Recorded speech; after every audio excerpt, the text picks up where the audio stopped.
हमारे YouTube channel को subscribe करें और बेल आइकन को दबाएं ताकि आपको नोटिफिकेशंस मिलते रहें।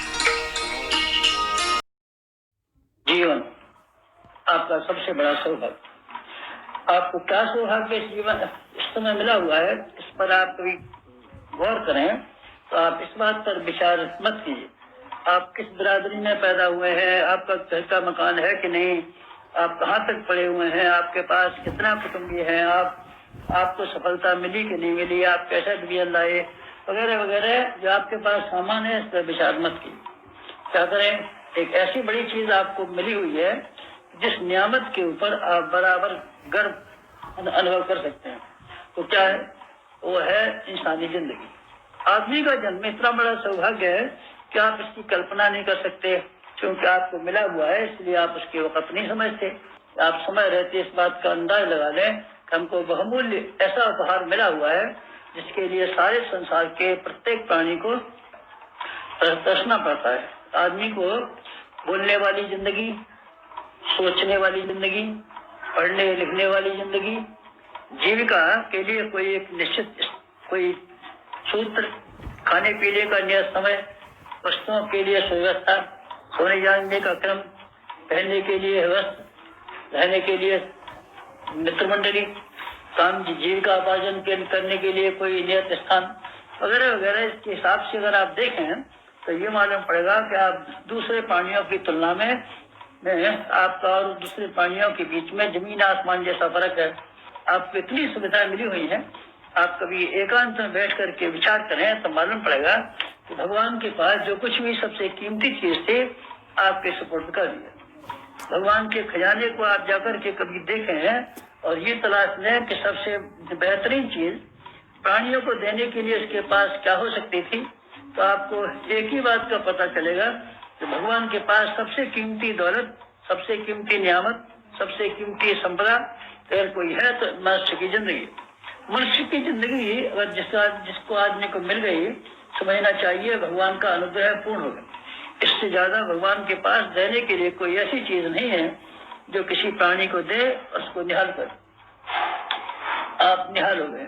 इस जिंदगी को आप समझिए, फिर एक बार समझिए, फिर एक बार समझिए आपके हाथ में कितना मौका मिला हुआ था और आपने कभी ये कोशिश नहीं की कि इसका महत्व समझें। और महत्व समझने के साथ साथ में आप इसको ठीक तरीके से इस्तेमाल करने के लिए तैयारियां करें। आप इसकी तैयारी कीजिए, महत्व समझिए, इसके ठीक तरीके से उपयोग करने का तैयारी कीजिए। 8 घंटे की मेहनत और मशक्कत करने के बाद में आपका गुजारा भली तरीके से हो जाना चाहिए। काम करने के घंटे 8 घंटे से ज्यादा नहीं होने चाहिए। 8 घंटा अंतरराष्ट्रीय शारीरिक श्रम आजीविका के लिए निर्धारण। अगर आदमी मेहनत और ईमानदारी के साथ काम करे तो 8 घंटे में गुजारा कर सकता है। फिर इसके बाद में 7 घंटे सोने को मान लीजिए। 7 घंटे से ज्यादा सोने को बच्चों को भी जरूरत नहीं पड़ती। 7 घंटे फिर आपके लिए तो काफी होने चाहिए। समय खराब न करें तब 8 घंटा सोने के लिए और 7 घंटा सोने के लिए और 8 घंटा काम करने के लिए 15 घंटे हुए। 5 घंटे आप फालतू कामों के लिए रखिए। शौच, स्नान और खाने में क्या देर लगती है? 1 घंटा मानिए सवेरे का, 1 शाम का मान लीजिए। ये तो काम दैनिक जरूरतों में और कौन सी है जरा बताना। 2-3 तो काम है, चट्टी जाना, नहाना, रोटी खाना, और कौन सा काम बताइए। ये इन कामों में 1-1 घंटा 2 बार के लिए मान ले 2 घंटे हुए, 3 घंटे और फालतू कामों के लिए रख लीजिए। कभी क्या कभी क्या कभी क्या, इस तरीके से 5 घंटे आप दैनिक कार्यों में लगाने के बाद में आपको कुल मिलाकर के 20 घंटे अपने दैनिक कामों में और पारिवारिक कामों में खर्च करने के लिए काफी होने चाहिए।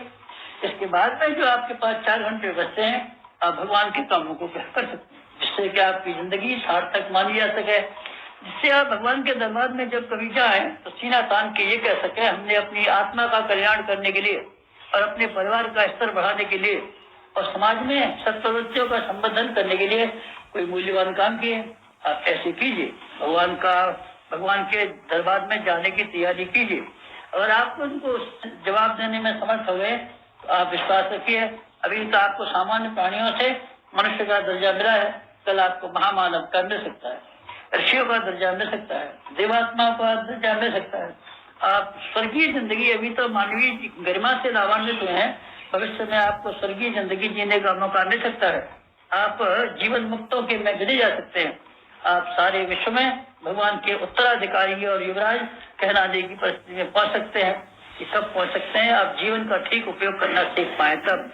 जिंदगी के साथ खिलवाड़ मत कीजिए, जिंदगी को महत्वहीन मत मानिए, जिंदगी को खंडित मत कीजिए। जिंदगी में आज का ही लाभों पर विचार मत कीजिए, भविष्य के लिए विचार कीजिए और ऐसे नीति अख्तियार कीजिए जिससे कि आपका न केवल आज का दिन शानदार बन सके, बल्कि भविष्य का उज्जवल बनाने के लिए भी एक अच्छा खासा द्वार खुल सके। आप ऐसा कीजिए, जीवन का मत समझिए, जीवन का सदुपयोग कीजिए।